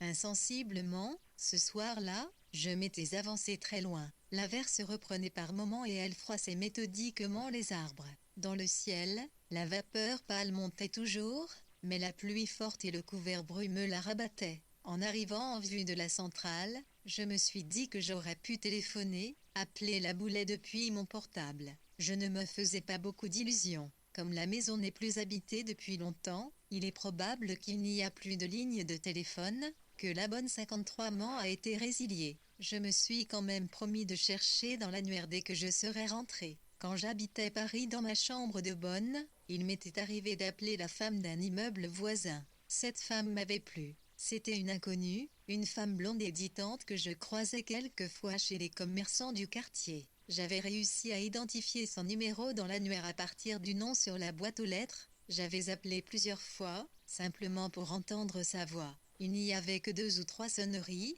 on décrochait très vite. Allô, disait la voix. Qui est à l'appareil? Je ne répondais pas. Je n'appelais pas le soir, seulement l'après-midi, pendant les heures creuses. Jamais je ne m'étais nommé. Je donnais un prétexte au hasard, ou un faux numéro de téléphone. C'est une erreur, monsieur, disait la voix. Mais je percevais qu'elle était rassurée. Je le percevais à une cordialité tout de suite plus grande. Il avait suffi pour cela que je donne un faux numéro de téléphone, une suite de chiffres qui ne correspondaient à rien. Une erreur? Oui, répondais-je. Je vous prie de m'excuser, j'aurais pu appeler la Boulay. Dieu sait si j'ai regretté de ne pas l'avoir fait ce soir-là. Je ne me souvenais pas de sa voix. Mais je crois que je l'aurais reconnu tout de suite. Moi a été résilié. Je me suis quand même promis de chercher dans l'annuaire dès que je serais rentré. Quand j'habitais Paris dans ma chambre de bonne, il m'était arrivé d'appeler la femme d'un immeuble voisin. Cette femme m'avait plu. C'était une inconnue, une femme blonde et hésitante que je croisais quelquefois chez les commerçants du quartier. J'avais réussi à identifier son numéro dans l'annuaire à partir du nom sur la boîte aux lettres. J'avais appelé plusieurs fois, simplement pour entendre sa voix. Il n'y avait que 2 ou 3 sonneries, on décrochait très vite. Allô, disait la voix. Qui est à l'appareil? Je ne répondais pas. Je n'appelais pas le soir, Seulement l'après-midi, pendant les heures creuses, jamais je ne m'étais nommé. Je donnais un prétexte au hasard, ou un faux numéro de téléphone. C'est une erreur, monsieur, disait la voix, mais je percevais qu'elle était rassurée. Je l'ai écevée à une cordialité tout de suite plus grande. Il avait suffi pour cela que je donne un faux numéro de téléphone, une suite de chiffres qui ne correspondaient à rien. Une erreur? Oui, répondais-je. Je vous prie de m'excuser, j'aurais pu appeler la Boulet. Dieu sait si j'ai regretté de ne pas l'avoir fait ce soir-là. Je ne me souvenais pas de sa voix. Mais je crois que je l'aurais reconnu tout de suite. 54 11 111 milliards 111 111 111.11 11 111 1. J'aurais pu dire que j'étais à 2 pas de la grille, sur le chemin. J'aurais dit, le fils du docteur Lagarde elle aussi, à Paris, au début de mon séjour, je l'avais cherché dans l'annuaire. Mais elle n'y figurait pas, ou sous un autre nom, le nom de celui qui était devenu son mari. C'était au tout début. Au bout de 6 mois, je l'avais oublié. Je m'étais lié avec une étudiante en lettres, Isabelle. Je l'avais rencontrée dans un bar du quartier latin où elle venait relire ses cours. C'était le genre de fille qui ne m'intimidait pas, menue, introvertie, plutôt facile à aborder. Elle faisait de la danse tous les soirs. J'allais souvent l'attendre au studio où elle travaillait. Comme j'étais en avance et assez désœuvrée, j'assistais à une bonne partie du cours. Il y avait une pianiste, je me rappelle, une femme âgée, fardée, avec un rouge à lèvres dessinant un cœur sur sa bouche. Elle portait des lunettes à monture incrustées de faux diamants et tapait des valses de Chopin comme une sourde.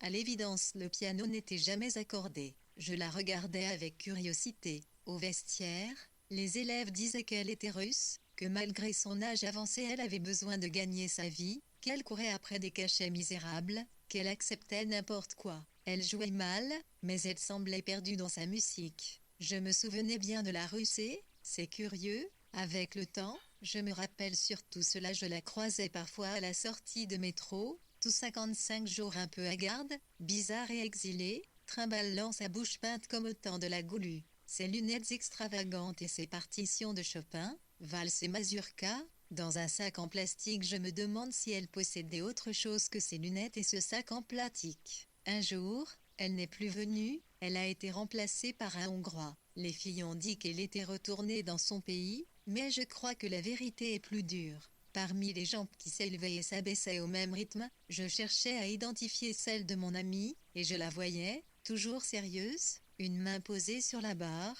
le dos droit, le cou artificiellement tendu, dans son académique noir. En réalité, Isabelle ne s'intéressait qu'à la danse, elle dormait rarement chez moi, passant des heures allongées sur le parquet de sa chambre ou dans le couloir, à élargir ses écarts, avec une sorte de masochisme appliqué, insatiable. Aucun résultat ne la satisfaisait, aucune approbation ne calmait son inquiétude. Je ne sais pas ce qu'elle est devenue, mais je me doute qu'elle est passée à travers la vie sans rien en voir que des studios qui se ressemblent tout, et ce reflet d'elle-même qu'elle étudiait dans le miroir mural, rentrant le ventre et le menton, avec toujours le même sourire vaguement douloureux et abstrait. Une fois, pourtant, le hasard ou le destin m'avait remis devant la fille. Je me demande maintenant si ce n'est pas un signe. C'était dans une galerie de la rue de Seine, près des Beaux-Arts, et elle n'était pas seule. Elle était accompagnée par un homme en complet, plus âgé qu'elle, un homme qui avait de l'argent, ça se voyait, plus d'argent que je n'en aurais jamais dans ma vie. Il parlait fort en plaisantant sur les installations, et j'avais détesté tout de suite son arrogance parisienne. Elle riait à toutes ses remarques, et on sentait que c'était pour lui complaire. Ce n'était pas dans ses habitudes, ce rire servile. Je venais de démarcher la galerie. J'avais essuyé un refus, ou, pour être plus juste, on m'avait dit qu'on me rappellerait, ce qui n'est pas exactement un refus, mais sa variante mondaine. Si je devais compter les gens qui ont promis de me téléphoner et qui ne l'ont jamais fait, j'étais restée tournée vers les murs, serrant mon bouc contre moi. Je ne sais pas si elle m'a vue. De toute façon, elle m'aurait sans doute ignorée. Devant cet homme du quartier Saint-Germain, je devais lui rappeler sa jeunesse, la part sombre de sa jeunesse. Je n'étais pas assez décoratif. À Paris, quand on vient de province, on a toujours quelque chose à cacher. J'avais fait mine de regarder les œuvres. Elles ne me plaisaient pas, à moi non plus, mais moi, je n'étais pas en position d'en rire. En douce, je surveillais le type et j'avais remarqué que pendant qu'il parlait assez fort, Ses yeux fouinaient de gauche à droite. Lui aussi avait quelque chose à cacher. Ce n'était certainement pas son mari. Je me rappelle une autre fois, mais là, je n'en suis pas sûre. Ces deux rencontres sont séparées de quelques années. Pourtant, dans mon esprit, elles paraissent se suivre dans cette série de jours où je montais et descendais infatigablement les escaliers du métro en essayant de placer mes toiles. Elles marchaient sur le quai de la Mégisserie. C'était un beau jour clair, le ciel était très dégagé. Je devais aller chercher Isabelle à son cours, et je revois nettement l'image qui s'était soudain isolée pour moi du flux régulier des promeneurs. Elle portait une jupe fluide qui s'évasait sur ses genoux. Elle marchait vite, sans regarder autour d'elle. L'image est jeune, très proche de celle qui courait dans le petit chemin contre le mur de la Bollée. La démarche était la même. Je me souviens qu'un bus est arrivé, qu'elle a disparu derrière un groupe de personnes et que quand le bus a démarré je ne l'ai plus revue. Maintenant, je me dis que je m'étais peut-être trompée. À Paris, il y a beaucoup de femmes minces et brunes. J'étais pourtant revenue sur mes pas jusqu'au Châtelet, scrutant discrètement les passantes, toujours sur le même trottoir. Elle avait pu entrer dans un magasin pour une course. J'avais poussé la porte de la Samaritaine si brusquement que j'avais éveillé la méfiance d'un vigile.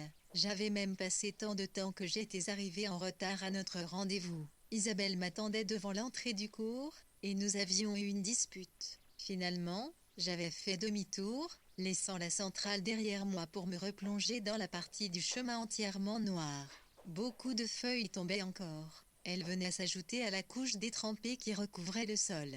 On aurait dit que cette pluie avait accéléré l'automne. Je voyais luire le sable clair et à toutes sortes de reflets, à ce bruit indéfinissable, assourdi, de l'eau glissant en bas. Malgré l'obscurité, je mesurais l'exacte largeur de la Loire, qui, comme je revenais, se trouvait maintenant à ma droite. Au bout de 3/4 d'heure de marche, j'ai retrouvé la grille de la Bollée. À l'intérieur du bois, j'ai aperçu les torses des deux joueuses de palais, des copies de statues romaines qui encadrent un petit bassin plat. Il y avait les mêmes lumières fixes, au rez-de-chaussée, deux clairs, une plus pâle, sans doute une chambre éclairée indirectement par 59, une porte de communication ouverte. La visiteuse ne devait pas dormir.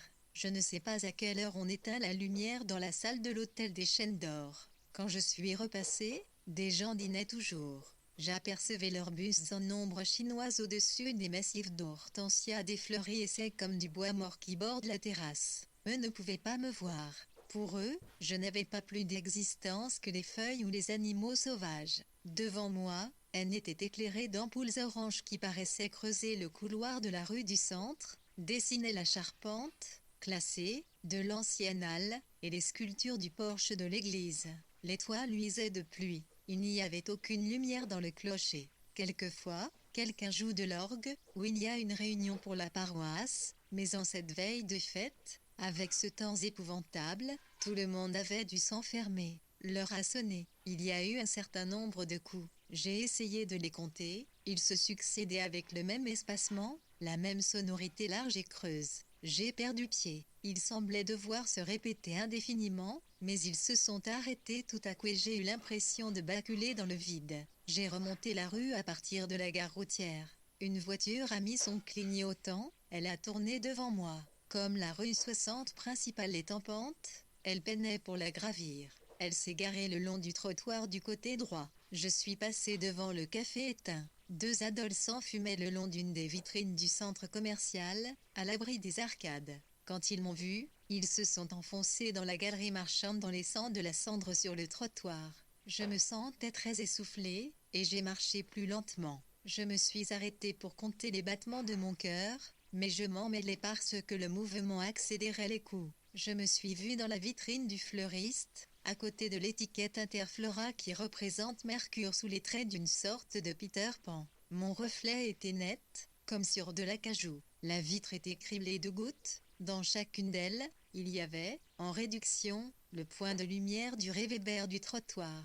Sur l'écran rouge de l'automate bancaire de la caisse d'épargne s'affichait Bienvenue, Welcome. Tapez votre code à l'abri des regards indiscrets. La fleuriste avait rentré tous ses pots. Les chrysanthèmes couvraient le carrelage de la boutique, de grosses touffes jaunes, rouilles, larges comme des morceaux de mousse. C'était au point que j'ai eu un instant l'illusion que je n'avais pas bougé, que je me trouvais toujours sur les levées, que le cimetière avait été reconstitué derrière la vitre. Mon essoufflement est devenu plus fort. Je n'aurais pas dû, me suis-je dit, porter toutes ces caisses lourdes. La pluie a repris tard dans la nuit, 2 ou 3 heures peut-être. Je me suis réveillée en sursaut, j'étais en nage, j'ai allumé, et je me suis servi un verre de lait à la cuisine. L'averse battait contre ma fenêtre. Le vent soufflait et remplissait le vide entre les murs. Il s'engouffrait sous les portes, dans la galerie marchande du centre commercial.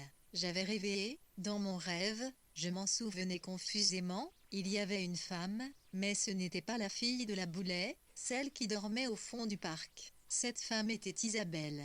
Des années que je ne l'avais pas revue, mais je la reconnaissais pourtant dans cette forme d'identification provisoire et trompeuse qui est toujours celle des rêves. Elle se tenait debout, les pieds légèrement écartés, le dos droit dans son académique noir. Je reconnaissais bien sa nuque, dégagée par un petit chignon qu'elle serrait de 2 tours d'élastique. Je voyais mon reflet derrière elle, je n'étais pas devant la vitre du fleuriste, mais dans le grand miroir mural du studio de la rue des Abbesses. J'approchais, je marchais lentement, et mon reflet, comme ce même soir, devenait de plus en plus net dans la glace. Isabelle portait un pot de chrysanthème de il s'est passé près d'une semaine et le temps a changé. Il y a eu, malgré la fraîcheur, de beaux jours pour la chasse. J'ai fait quelques expéditions avec Morlaix, mais nous n'avons pas tué grand-chose. Les dernières poires tombaient. Les feuilles aussi continuaient à tomber sur les jardins, les bancs de la promenade, à s'amasser sous les préaux de Stanislas avec lenteur. Les employés de la voirie les entassaient dans des remorques. La lumière des après-midi était huileuse et jaune. Les ombres couvraient toute la largeur des champs. Dès 4 heures, il fallait se couvrir, le brouillard montait de l'eau. Dans les jardins, on voyait ressortir l'écorce rouge des potirons et le cuivre des feuilles de bignonne. Le jour de la Toussaint avait été ce qu'il est d'habitude. L'après-midi, le cimetière s'était rempli d'une foule dolente et silencieuse qui avait stationné d'un air préoccupé devant les tombeaux couverts de fleurs, puis s'était dispersée sur les 63 levées, sans but, plus grave, par groupe. Les femmes et les enfants marchaient devant, les hommes suivaient, désœuvrés, engoncés dans leurs manteaux neufs, mal à l'aise, comme toujours les gens d'ici quand ils sont obligés de s'habiller et qu'ils n'ont pas d'obligation précise. Mais c'était globalement du beau temps, ce temps d'automne frais et doré, la Loire lisse comme un canal, des odeurs prononcées de châtaignes et de champignons, les bois des îles tout jaunes se reflétant dans l'eau très bleue. Au bout de l'horizon, au-delà de la centrale, entre les arbres partiellement dépouillés, on commençait à distinguer la terrasse du château de V, qui longe la Loire sur plusieurs kilomètres. Les chasseurs rentraient tôt, redoutant de se faire piéger par la nuit et leurs chiens eux aussi trottaient bas. Je ne sais pas si on comprendra cette image. Il y a cette manière, pour les chiens, de fureter le nez dans le sable, quand ils reviennent d'une journée de chasse, dans un tangage heureux et éperdu. Ce soir-là, un lundi, avant de rentrer chez moi, j'étais descendu vers les caves. Je voulais traverser à la grange et j'avais dû attendre pour faire sécher du matériel. Il était un peu tard quand j'ai repris ma route. Le soleil s'était couché derrière de grandes bandes soufre balayaient le ciel en hauteur, nettement au-dessus des toits d'ardoise et du rang de tilleuls de Stanislas. C'était déjà cette lumière brève et froide des ciels d'hiver. Elle illuminait de longs nuages plats, translucides, très bas sur l'horizon. Je n'y suis souvenu de cette toile de Friedrich, que j'avais vue à une exposition, la Grande Réserve. Elle représente les bords de l'Elbe.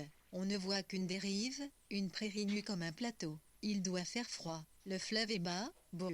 On y trouve des traces faibles de la lumière du crépuscule. Des arbres loin forment une lisière brune, au contour sommaire, déjà absorbée par la nuit. Mais le haut du ciel reste clair, plein d'une lumière en train de se dissoudre, de grandes traces paisibles et rêveuses, largement déployées, avec une audace tranquille. Peut-être s'agit-il de la résorption de nuages enflammés. En voyant le tableau, j'avais été touché par un chagrin aigu, comme si, dans ce paysage vide et plat, quelque chose se rapportait à ma vie, au regret, au mystère, à ce qui nous est retiré. Des lumières électriques sont apparues à 2 ou 3 fenêtres, et elles tranchaient sur le ciel encore clair. Il y avait un attroupement devant la Bollée, 5 ou 6 voitures arrêtées. Je n'avais pas revu la fille depuis le premier soir. J'avais évité d'y penser, et mon cœur s'est remis à battre. Il y avait une ambulance, 2 fourgons de gendarmerie 65. La grille était ouverte, mais un cordon avait été placé à l'entrée de l'allée pour interdire l'accès. Les phares éclairaient la façade, les volets gris. Pour une fois, la Bauley ne donnait pas cette impression de solitude. Des gens parlaient devant la grille, je me suis approchée. Je ne voyais pas bien le visage de ceux qui se tenaient à côté de moi. Les doigts me pinçaient à cause du froid. Entre ici et le centre de N, il y a une différence de température. Je croyais que la maison était vide, a dit quelqu'un. C'est sans doute un cambriolage, ça devait finir par arriver. Des forains s'étaient installés la veille à la sortie de N sur l'aire des Ouches. Ils avaient monté leur baraque de marchands de crêpes et de gaufres, une tente de cirque, un train fantôme, des stands de tir. Un circuit d'auto-tamponneuses entouré de décors sur lesquels les visages de chanteurs passés de mode étaient reproduits avec des traits grossiers. Des haut-parleurs avaient hurlé tard dans la nuit des succès vieux d'au moins 20 ans. Cette musique de bal populaire s'entendait jusque sous les arcades de la galerie marchande. Auprès de moi, quelqu'un a dit, la dernière fois qu'ils sont venus, ils ont cassé la pompe à incendie du terrain de camping. C'est de la racaille. Ils ont de l'argent. Il n'y a qu'à 66 voir les caravanes, et les antennes qu'ils mettent dessus et puis toujours les mêmes propos sur le cimetière et que c'était dommage de ne pas entretenir cette belle propriété. Couper toutes ces fougères, quand même, a dit une femme.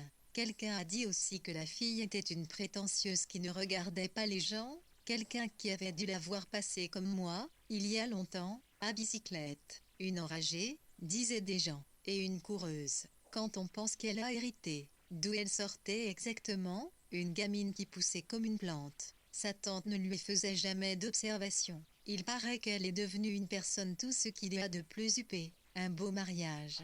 Personne n'en revenait, après tous les oiseaux plus ou moins catholiques qu'elle avait ramassés. Tout y passait, même des gitans. Vous ne me direz pas qu'elle avait le sens commun. La tombe de la famille n'est même pas nettoyée. La danse, ça disaient les gens, ça, pour la danse. Jamais en retard pour danser. Toujours fourré au black and white. Ce que disaient ces personnes correspondait à des faits oubliés. On ne pouvait pas juger la fille sur son adolescence. Mais je ne suis pas intervenue. Je me souvenais, moi aussi, du gitan et d'autres qu'elle nous avait amenés, qu'elle nous avait mis sous le nez comme si elle les tirait d'un 67 chapeau, par défi, comme pour prouver ou pour se prouver à elle-même qu'elle en était capable. Je me rappelais aussi ce type correct de la galerie, le Parisien en complet veston et écharpe, l'air de travailler à la bourse ou au Conseil d'État. Celui-là, j'étais le seul à pouvoir en parler. En sortant de la galerie, il l'avait saisi par la taille. J'avais surpris son rire à elle, inquiet et complaisant, son regard qui avait balayé la rue de gauche à droite, et le regard de l'homme aussi, à peine plus assuré, fouineur, fuyant, il venait de passer la porte. J'étais encore à l'intérieur, et nos regards s'étaient croisés à travers la vitre sans qu'elle s'en aperçoive. Je m'en souviens comme si c'était hier. La vitrine exposait des statuettes africaines, 2 ou 3 torses en bois, habilement mises en valeur des pièces d'Ardogon. Je ne représentais rien pour lui, et le regard du type, un peu inquiet, avait tout de suite repris son arrogance. Dans la rue, il marchait simplement à côté d'elle, assez près, mais sans le moindre geste ambigu, sans que personne puisse rien trouver à y redire. Je revois le couple s'éloigner sur le trottoir. Un moment, j'avais eu le projet de les suivre. 2 gendarmes venaient vers nous. Ils ont enlevé le cordon et nous ont demandé de dégager l'allée. L'ambulance est passée au bout de quelques minutes. Elle n'a pas allumé la sirène. L68 roulait vite. J'ai essayé de regarder la vitre. Je n'ai rien vu que le reflet brillant des marronniers, la blouse blanche d'un ambulancier à l'intérieur de la voiture. L'ambulance a tourné à droite, suivie par plusieurs fourgons. Les gens ont parlé de l'hôpital. Puis tout le monde s'est tu. Avec la grille ouverte, le parc semblait immense, inquiétant, et personne n'osait s'avancer. On devinait à des amas un tas invraisemblable de feuilles mortes. Une femme a dit sans conviction, si l'ambulance est repartie, ça ne devait pas être grave. Qu'est-ce que vous en pensez à cause du froid humide? La vapeur d'eau sortait de ses lèvres. Je comprenais qu'elle avait peur, qu'elle parlait pour se rassurer, mais je ne sais pas pourquoi, à travers la nuit, j'avais eu l'impression qu'elle s'adressait à moi personnellement. Peut-être parce qu'elle m'avait repéré parmi les autres, parce que les caves ne sont pas éloignées de la Bauley. Peut-être aussi, mon esprit fonctionnait très vite, parce qu'elle m'avait vu l'autre soir sur le chemin et qu'elle pensait que j'étais au courant. Je me demandais où cette femme habitait. Il y a quelques pavillons au bout de la promenade. Certains sont des résidences secondaires, mais certains sont occupés toute l'année. Les gens s'enferment tôt et à cause de cela, dans la nuit, on a du mal à faire la différence. Je sais aussi qu'il y a des réunions qui se prolongent, celle du conseil municipal, celle de la chorale de l'église ou le 69 cours de gymnastique qui a lieu plusieurs fois par semaine à la salle. Si j'ai répondu distraitement à la femme, j'ai dit que je partageais son opinion, que ça ne pouvait pas être grave. Mais elle n'écoutait déjà plus. Elle avait l'air nerveuse, ou légèrement exaspérée par ma réponse évasive et polie. Elle s'est tournée vers les phares rouges de l'arrière de l'ambulance et elle a attendu qu'ils disparaissent dans le tournant. Maintenant, la nuit était tombée. Mais il restait toujours un groupe d'hommes devant la Boulay. Ils en ont fait plusieurs fois le tour. On entendait leur voix qui venait de derrière, dans la partie du parc tournée vers la Loire, du côté de l'autre façade. Ils prenaient des photographies. L'éclair des flashs illuminait les marches du perron, la balustrade et les troncs au bout de l'allée. Seules les 3 fenêtres de l'étage du dessus restaient noires. Chacune d'entre elles devait correspondre à une chambre. Une personne a demandé « Mais qu'est-ce qu'il photographie ?» Une autre voiture est passée. Dans ces phares, on a vu les cylindres des troncs de l'allée s'épaissir et prendre leur contour l'un après l'autre. L'allée paraissait très profonde. C'étaient des troncs énormes, larges comme des piliers. Tout le monde les regardait comme s'il avait quelque chose à cacher, mais ils se sont résorbés dans la nuit 70. La voiture est arrivée au niveau des statues des 2 joueuses de palais qui patinent. Une jambe en l'air et le buste penché vers l'avant. Elles avaient des feuilles jusqu'aux genoux, de la mousse incrustée dans les parties creuses, les savités des yeux, les boucles de leur coiffure compliquées, tenues par un bandeau, les plis de leur tunique courte.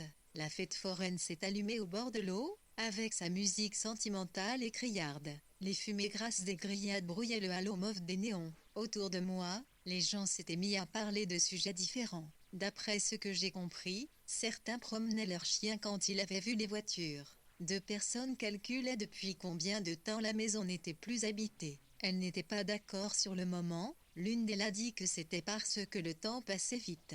Je me suis écartée. J'ai fait quelques pas dans la direction du chemin qui sépare la maison du cimetière. Connaissant bien l'endroit, j'espérais accéder à la Loire de ce côté, contourner la maison pour voir ce qui se passait à l'intérieur. Mais ce chemin-là aussi avait été barré par un fourgon. Un homme assis à l'intérieur du véhicule m'a fait signe de rester où j'étais. Les phares qu'il a allumés brusquement m'ont ébloui. J'ai mis une main devant mes yeux. Mon geste est 71 consigné dans le procès-verbal. S'est approché avec l'intention de contourner le dispositif mis en place par la gendarmerie. Ils ont noté les vêtements que je portais ce soir-là, une veste en cuir, une écharpe de couleur sombre. Je suis décrit comme un homme de haute taille, employé au musée, un peintre du dimanche, menant, par son travail, une vie en marge de celle des gens de haine, n'ayant que peu d'amis, et pratiquant la chasse. Cet élément est souligné. Finalement, un jeune gendarme aux cheveux rasés et au front bas s'est mis en faction à l'entrée. Il paraissait ne pas entendre quand on lui posait une question. Je suis reparti, c'est plus tard que j'ai su les détails, par le chef de gendarmerie Massonneau. C'est Massonneau qui était allé sur place. Une femme avait téléphoné à la gendarmerie vers la fin de l'après-midi parce qu'une porte de la Boulay restait ouverte. Elle battait à cause du vent, à 6 heures du matin, avait dit la personne. Et puis encore le soir. Ce n'était pas normal.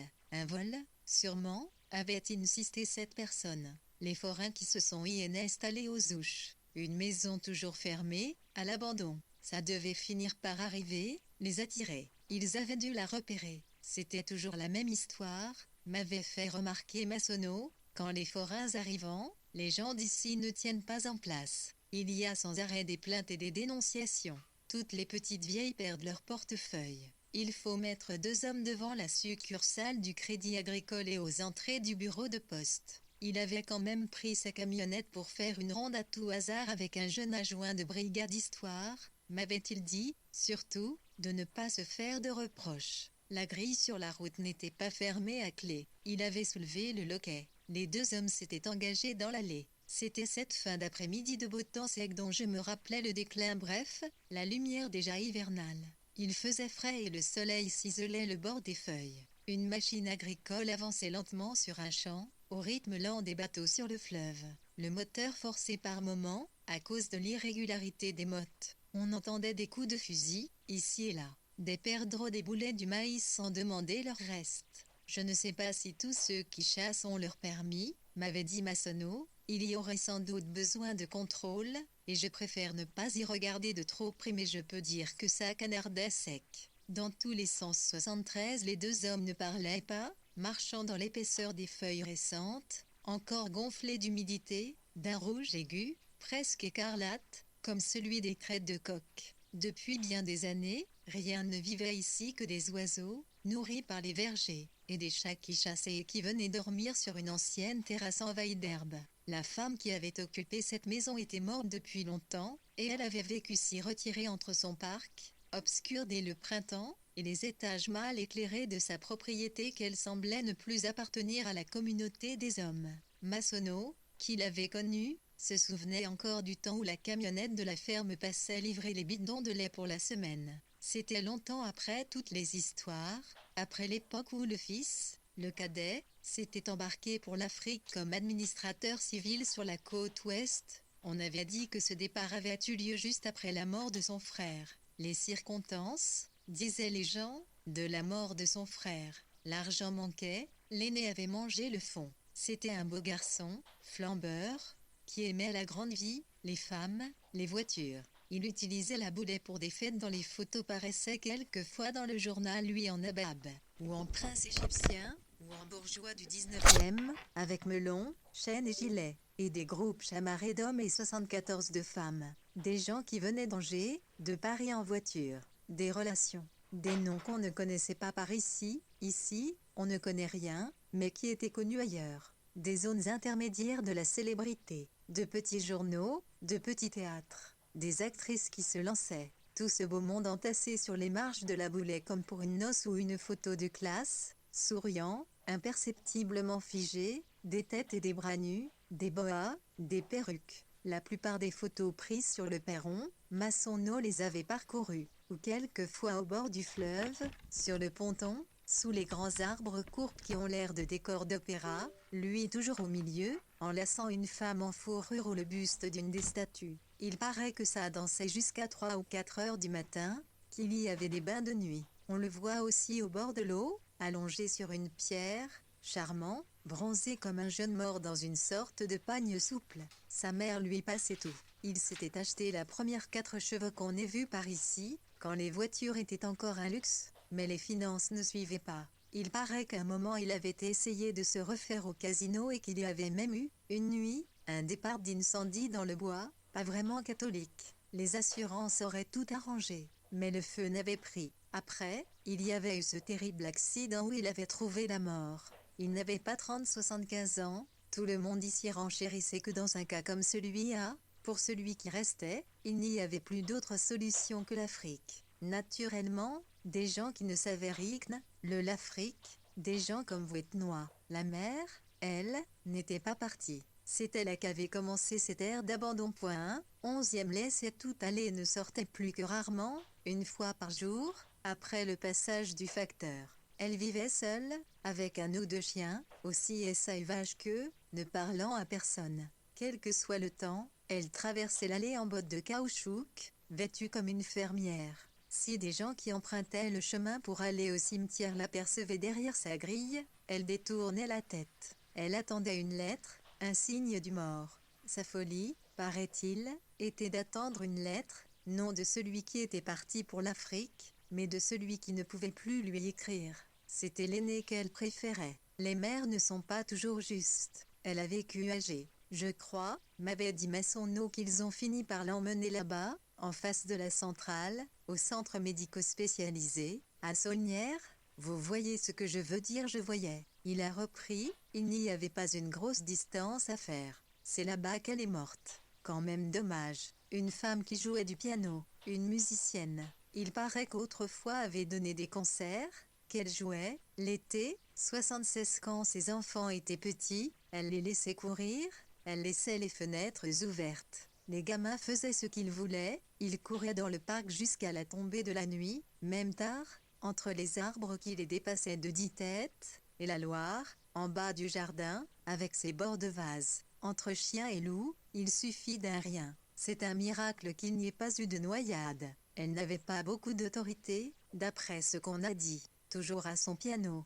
Quand elle jouait, elle oubliait le reste. Quelquefois, à 10 heures du soir, les deux petits n'avaient pas mangé. Que voulez-vous? Les chats ne font pas les rats. Le père était absent une partie de la semaine. Le ménage n'était pas bien tenu. Une femme pas très assise, un peu bohème, toute cette musique. Mais ils étaient heureux. Le parc était superbe.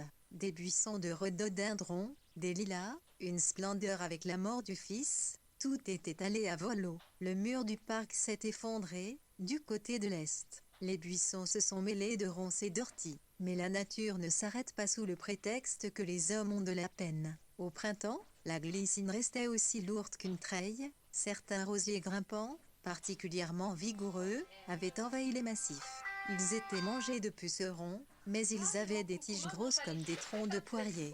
L'herbe montait jusqu'aux genoux des statues, et les marronniers de l'allée 77 noircissaient, grandissaient, poussés par une loi obscure, se couvraient de champs dès le printemps, produisaient malgré eux, chaque automne, sans aucune nécessité. Ces grandes feuilles rouges dans lesquelles les gendarmes enfonçaient les pieds jusqu'aux chevilles, sensibles malgré eux à cette beauté, à cette déroute, tout ça pourri sur place, avait soupiré Massonneau. Pour de l'humus, ça fait de l'humus. Maintenant, une société d'entretien passe une fois par an. Ils débroussaillent un peu, ils taillent tout ce qu'ils peuvent. Mais il y a tellement de travail que ça ne peut pas suffire. Des roses d'automne, mollies par l'eau et délavées, poussaient avec des ronces dans la partie abîmée du mur.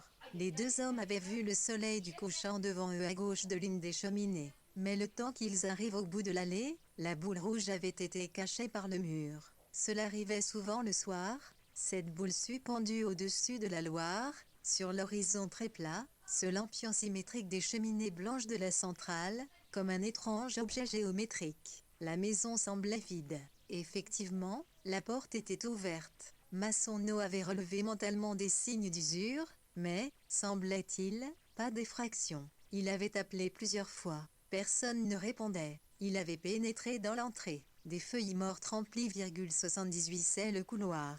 Là, il avait compris ce qui tout de suite lui était apparu bizarre. Une lumière faible venait de l'une des pièces du rez-de-chaussée, elle faisait luire en jaune la plane du couloir.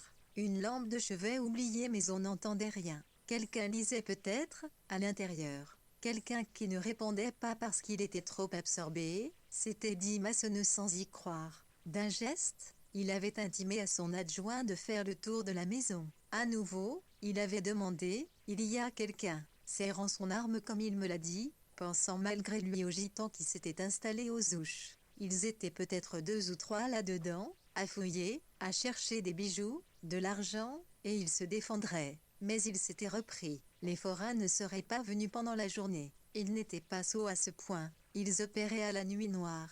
Une autre idée lui était venue. On avait fait venir quelqu'un pour le ménage. Un contrat d'entretien. Cela se fait souvent. Et Marc, le jeune adjoint de brigade, qui progressait latéralement, qui devait se trouver maintenant à la hauteur de l'escalier de service, tout à côté du ballon d'eau, tomberait probablement sur une femme en tablier, aux cheveux frissottés. Une femme de haine en train de secouer un paillasson, à qui il ferait peur. Il réfléchissait vite.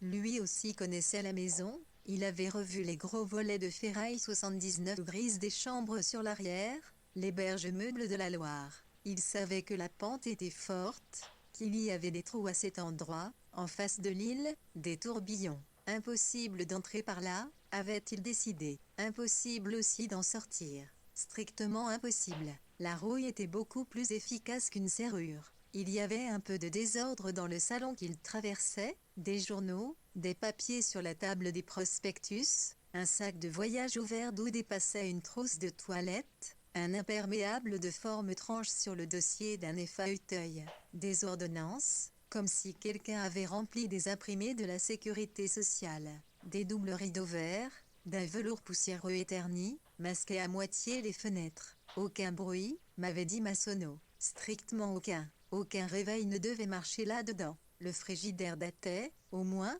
des années 70. Par ailleurs, le couloir sentait l'abandon, l'humidité. Éparpillés par terre, il y avait de vieilles photographies. On aurait dit que quelqu'un venait de les sortir d'un tiroir. Massonneau avait continué. Dès ce moment-là, il avait eu le pressentiment de ce qu'il allait trouver derrière la porte. Il n'appelait plus, ne disait rien, marchait vers la petite lumière, la fente mince comme celle d'une chatière. Il était sûr que rien n'avait bougé derrière. On ne laisse pas allumer pour rien. Il était sûr que ce qui était d'air 80 arrière ne bougerait jamais plus. Il progressait dans le couloir. La porte avait résisté lorsqu'il l'avait poussée. La femme était derrière, en triste état. Voilà ce que Massonneau m'avait dit. Un coup de fusil à bout portant, il avait laissé un silence, pendant lequel j'avais respiré lentement. J'avais même détourné la tête par décence. Je ne voulais surtout pas voir ce que son visage exprimait à ce moment précis. La mort, c'est personnel. Il s'était repris. Ceux qu'on ramasse sur les petites routes, vous comprenez, ce n'est pas pareil. J'ai crié pour appeler Marc, mon jeune adjoint. J'avais l'impression de crier fort, mais il ne devait pas m'entendre, parce qu'il était descendu jusqu'au fleuve, jusqu'à l'ancien embarcadère. Il n'a d'ailleurs vu aucune trace, contrairement à ce qu'on a raconté. Les rives sont tellement embroussaillées qu'il n'y a plus aucun accès. Je l'ai entendu courir. Cela n'a duré que quelques minutes. Je n'avais plus conscience du temps. Je lui ai dit de ne pas entrer et d'appeler le poste tout de suite. Ce n'est qu'un gamin de 20 ans. J'ai pensé que ce n'était pas la peine. Il est parti vers la voiture, et je me suis retrouvée seule.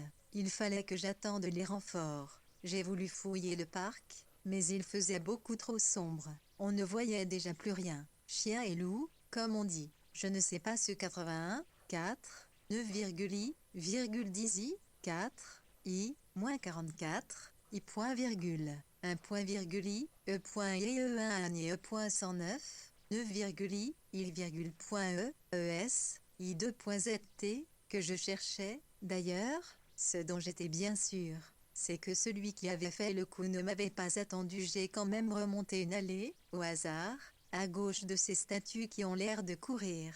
Il y avait par terre des monceaux de feuilles rouges qui devaient recouvrir toutes les traces, s'il y avait eu des traces. Je ne me faisais pas d'illusions, avec la pluie qui était tombée l'autre jour, et les feuilles continuaient à tout recouvrir.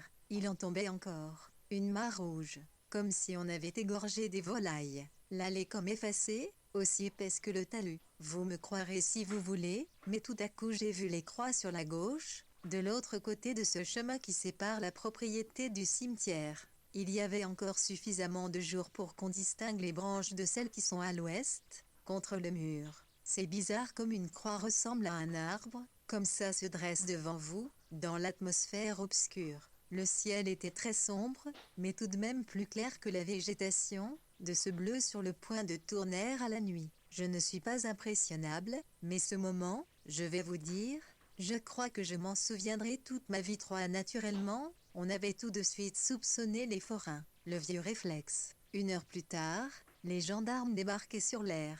Perquisition dans les baraques et interrogatoire suivi. Ça n'avait rien donné. Les papiers avaient été contrôlés mais ils avaient des alibis. Comme l'avait observé finement une des employées de la mairie, pourquoi venir cambrioler le jour de sa visite à elle, alors que tout le monde pouvait voir qu'il y avait de la lumière?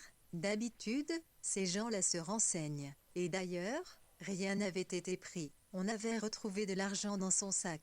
Le fusil avait disparu, mais les fusils, ce n'est pas ce qui manque dans le coin, et celui qui y avait tiré pouvait très bien, au moment même où la gendarmerie menait ses investigations, lâcher le reste de ses balles incognito sur un lapin. Le cirque avait quand même été démonté dans la nuit. Avec ce qui s'était passé, personne ne serait allé voir le spectacle. Cirque de l'Europe, il 83 s'appelait. C'était marqué sur les camions en le 13 d'or. Des artistes qui s'étaient produits à Venise. En fait de Venise et de gondoles sur le canal, je me souviens qu'il y avait un animal douteux, de genre indéfini, probablement un vieux lama, et quelques singes pouilleux et pathétiques. Une trapéziste que j'avais aperçue à étendre du linge entre deux caravanes, et qui faisait un numéro le soir, ses grosses cuisses rouges moulées dans un collant nacré. Je l'avais reconnue sur une affiche. Quoi qu'il en soit, lama et trapéziste, vers 5 heures du matin ils avaient tout décanillé, on avait entendu les moteurs des engins dans la pente. Des enquêteurs étaient venus d'Angers recueillir les témoignages.